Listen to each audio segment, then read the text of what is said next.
Deus, e nem a corrupção herdar a incorrupção. Então, Paulo está dizendo: eis que aqui vos digo o mistério, na verdade nem todos dormiremos, nem todos morreremos, mas todos seremos transformados, num abrir e fechar de olhos, né? Ante a última trombeta. Esse dormir e morrer está falando de morte espiritual, tá?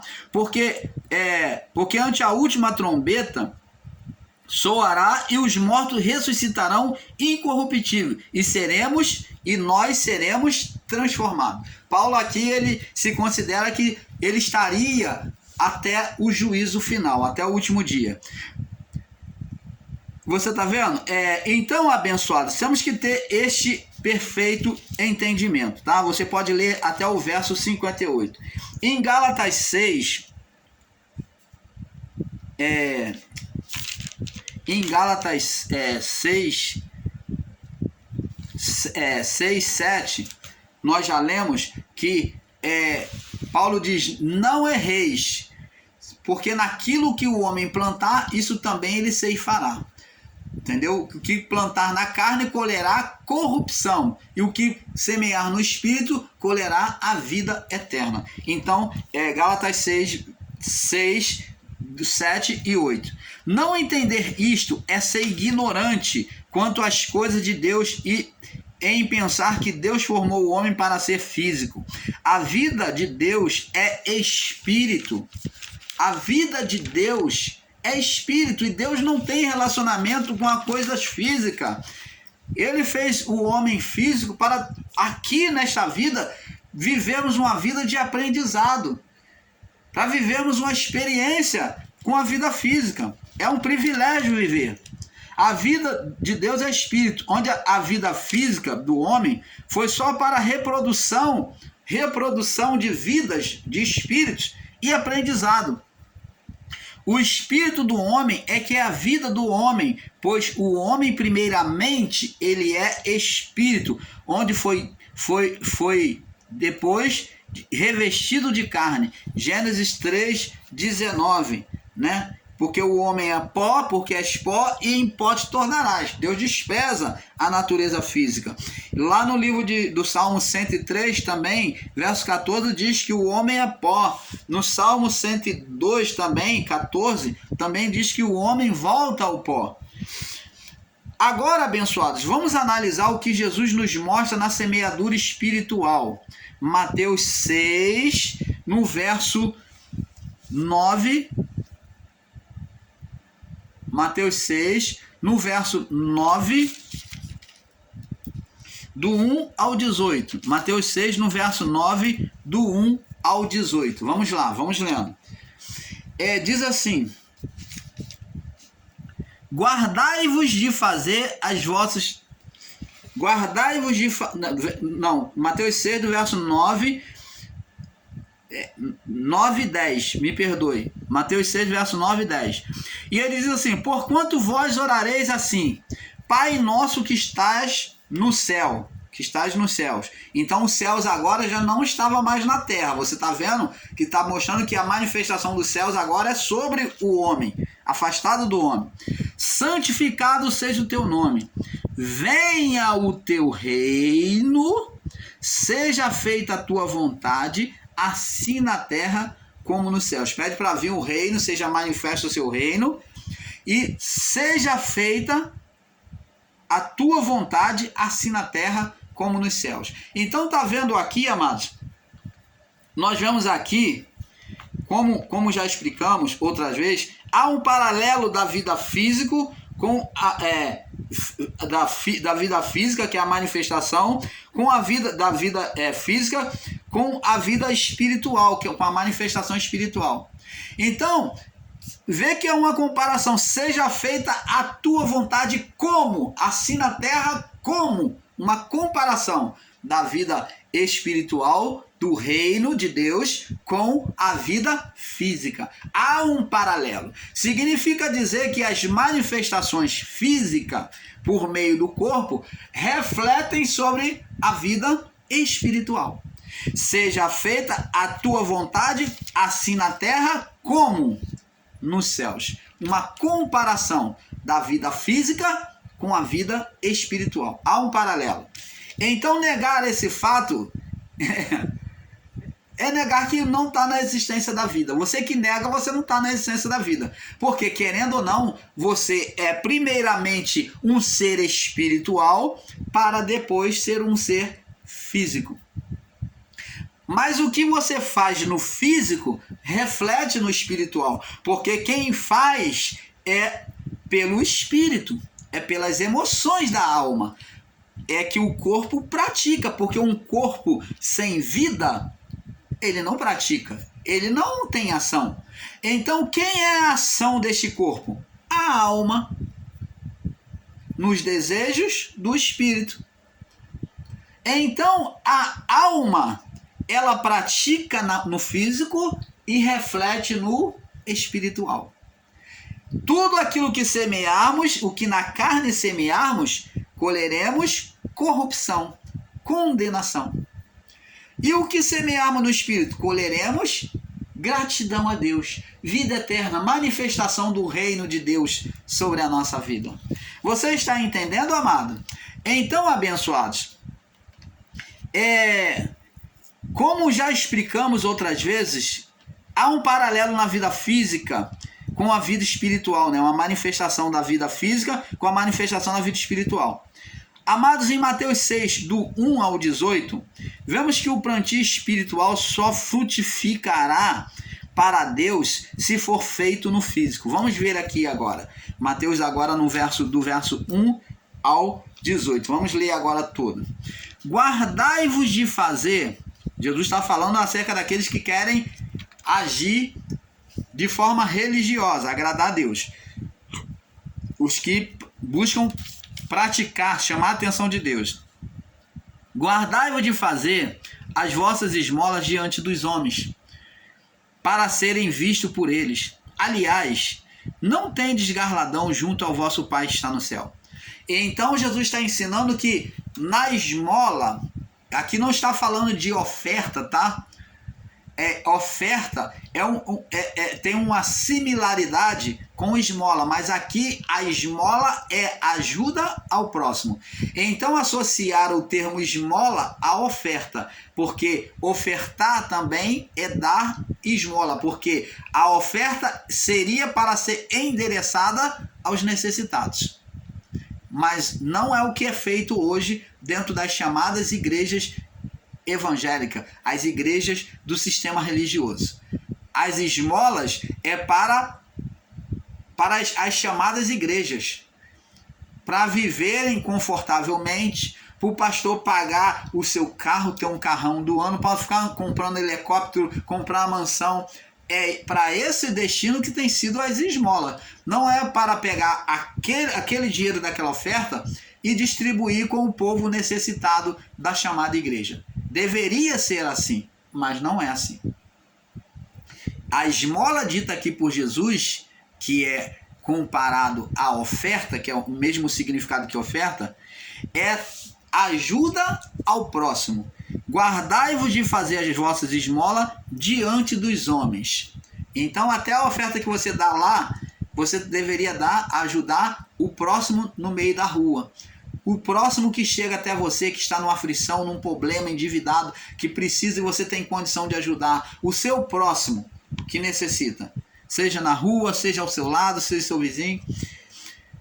Guardai-vos de fazer as vossas esmolas diante dos homens, para ser visto por eles. Aliás, não tendes galardão junto ao vosso Pai que está no céu. Você não vai receber nada de Deus. Você não chama a atenção de Deus. É isso que Jesus está dizendo. Quando deres esmola, verso 2, não faças tocar trombeta diante de ti, como fazem os hipócritas na sinagoga e nas ruas, para serem glorificados pelos homens. Em verdade vos digo que já tem o teu galardão. Você está vendo que essa atitude de ajudar o próximo, de ofertar ao próximo, ela deveria ser em secreto, que Deus está sempre presente vendo ali. Como ensinamos acerca do jejum, que faz parte de um jejum perfeito, teria que ter amor ao próximo, misericórdia para com o próximo, hospitalidade para com o próximo, tinha que ter oração sincera, uma oração não hipócrita, e então o jejum, a separação da carne, a abnegação da carne. São o cordão de 3 dobras, que o homem intitulou esse cordão de 3 dobras, foi chamado de cordão de São Francisco. Eu até esqueci de falar no vídeo anterior. Foi chamado de cordão de São Francisco, que é a trança, né, que é chamado de Teresa, né, pelo homem natural. O homem chamou de Teresa, que era fazer trança, cordão de 3 dobras, faz a trança no cabelo, né, ou trançar as cordas, é chamado de Teresa, fazer Teresa. E também foi chamado no catolicismo de cordão de São Francisco, que é a trança, o cordão de 3 dobras sendo trançado, que chama-se cordão de São Francisco. E para os cabelos das mulheres foi apelidado de Teresa, o cordão de 3 dobras. Então esse cordão de 3 dobras está aqui: amor ao próximo, oração sem hipocrisia, que é em secreto diante de Deus, vinda do íntimo, do interior, e o jejum, que é a separação, que é a crucificação da carne, é a renúncia da carne, que é o sacrificar a carne para estar com Deus. Tudo isso, o jejum também era em secreto. Todas essas ações tinham que estar em secreto com Deus. A oferta, a oração e o jejum tinha que estar em secreto. O cordão de 3 dobras. E diz aqui: não saiba, verso 3, quando deres esmola, não saiba a tua mão esquerda o que faz a tua direita, o teu próximo que está do teu lado, para que a tua esmola seja dada em secreto, e teu pai que vem em secreto, ele mesmo te recompensará publicamente. Quando orardes, não sejais como os hipócritas, pois se comprazem em orar em pé, e nas sinagogas, e nas esquinas das ruas, para serem vistos pelos homens. Em verdade vos digo que já receberam o seu galardão. Então, oração também tinha que ser secreta. Não tinha que ser aquela oração erudita, oração, aquele proselitismo repetindo. Jesus disse, quando orardes, verso 6, entra no teu aposento e fechando a tua porta em secreto, né? Fechar a porta, está falando de uma oração espiritual com Deus em secreto. Ora teu pai que está em secreto, e teu pai que vem em secreto te recompensará publicamente. E orando, não useis de vãs repetição, quer dizer, fazendo proselitismo, repetindo, fazendo rezas, repetindo as mesmas palavras, a mesma oração, como os gentios que pensam que por muito falarem serão ouvidos. Não vos assemelheis a eles, porque o vosso Pai sabe o que é necessário antes que vocês lhe peçais, antes que abra sua boca. Pule agora para o verso 14. Porque se perdoardes aos homens as suas ofensas, também o vosso Pai perdoará a vós. Então está ligado, tudo isso está ligado ao quê? Ao próximo. A oração está ligado ao próximo. Agradar a Deus está ligado ao próximo. O jejum, para ser aceito, tinha que estar ligado ao amor ao próximo. Se você não perdoar o próximo, a tua ofensa, o vosso Pai também não perdoará. Se você perdoar, o vosso Pai perdoará. Verso 15. Se, porém, não perdoardes os homens as suas ofensas, também o vosso Pai não vos perdoará as vossas. Quando jejuardes, agora vem falar sobre jejum, não vos mostreis contristado com aparência para os homens ver, como os hipócritas, os mentirosos, porque eles figuram os seus rostos para que os homens pareçam que jejuam. Em verdade, eu digo que já receberam o seu galardão. Tu, porém, quando jejuares, unge a tua cabeça, unge a tua cabeça. Quando jejuar, você unge a tua cabeça, mostra uma boa aparência, né? Unge a tua cabeça com óleo, mostra uma boa aparência. E lava o teu rosto, mostra uma boa aparência, para não pareceres aos homens que jejuam, mas o teu Pai que está em secreto e te vê em secreto te recompensará publicamente. Então, por isso é que Jesus reprovou os discípulos de João e os fariseus que estavam naquelas bodas em jejum. criticando os discípulos de Jesus. Por que jejuamos nós e seus discípulos e os discípulos de João? Por que jejuamos nós, discípulos de João, e os fariseus jejuam e seus discípulos não? Porque eles foram mostrar um jejum de aparência.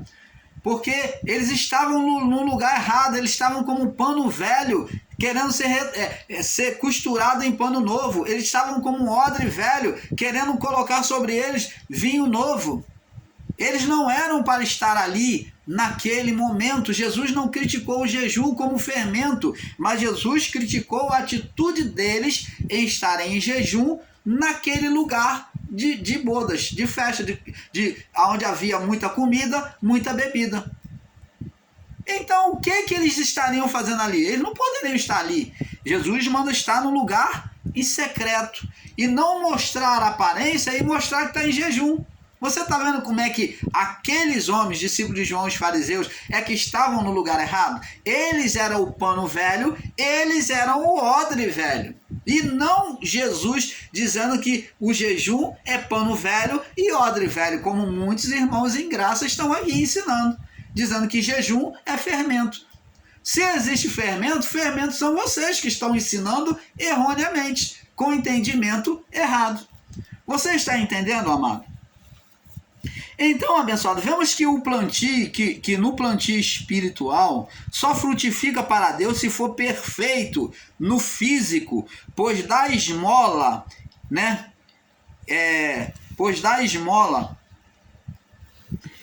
E não ofertas, isto é, cuidar do próximo sem vangloriar, sem esperar retorno, sem acepção. Orar em secreto demonstra a oração interior, no espírito, oração espiritual com Deus. Romanos capítulo 8, vamos lá em Romanos capítulo 8, para nós irmos passando para o próximo vídeo, porque já está ficando avançado. Romanos 8,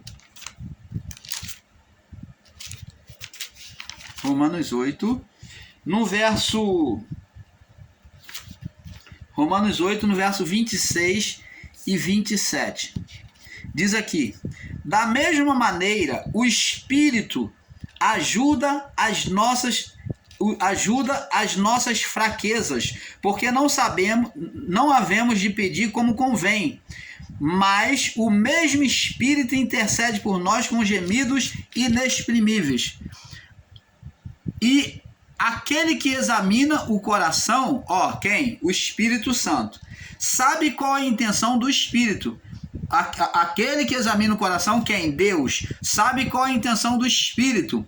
E é ele que, segundo Deus, intercede pelos santos. Então, você está vendo, abençoados, que o Espírito, a oração espiritual, que o Espírito é que intercedia. A palavra diz que quando entregamos o nosso coração à vida, à obediência à palavra, nos tornamos um com Ele. Ele quem? O Espírito de Cristo. Nos tornamos um com Ele. Quando oramos, nos tornamos um com Ele. Nós começamos, como o irmão Paulo já ensinou, por isso que Jesus falou: pedir, buscar e bater. Pedir é uma ação da carne, como o irmão Paulo ensinou, que começamos de uma forma racional, pedir. Entramos na oração de uma forma racional, a carne orando. E a carne orando, ela começa a entrar em cansaço, em desânimo, querer sair da oração. Ela dói aqui, dói ali, você pensa no feijão que está no fogo, você pensa nos seus afazeres. A carne tende a te tirar de oração. Quando não é isso, a carne usa o outro ser humano para poder te chamar ou chegar alguém e interromper a sua oração. Isso é a carne em luta na oração, para que você não chegue à presença de Deus. O corpo começa a sentir dores, cansaço, desânimo. Isso é o pedir. E o buscar? O buscar já está envolvendo a parte das emoções, da alma. O buscar consiste a parte das emoções, o buscar, o desejar as coisas de Deus. Então está ali buscando, né? Então fala da alma. entrando no estado de oração. Aí já está próximo, já está dentro do espírito, mas está no desejo da alma. Agora, diante do desejo da alma, estando em oração e permanecendo, somos levados agora ao espírito. Quando o nosso espírito entra em oração, quando nos vencemos a carne, então agora aquele cansaço sai.